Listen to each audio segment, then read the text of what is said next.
creamy peanut butter. Peanut butter. Mga 2 scoop.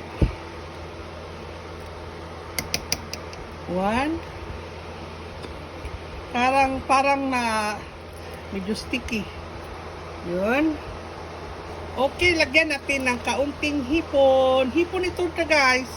Inasin nga hipon. Yan. Dito na mga langga, oh. Tingnan nyo mga langga, mixed vegetable. Tiil ng baboy. Gusto ko yung tiil ng baboy mga langga kasi wala nung taba niya. Tiil ng baboy. Hindi ko to walang matika to. Ito lang anong tiil sa baboy. Tiil ng baboy, sobrang lambot. Parang barbacoa ang tawag sa Bisaya.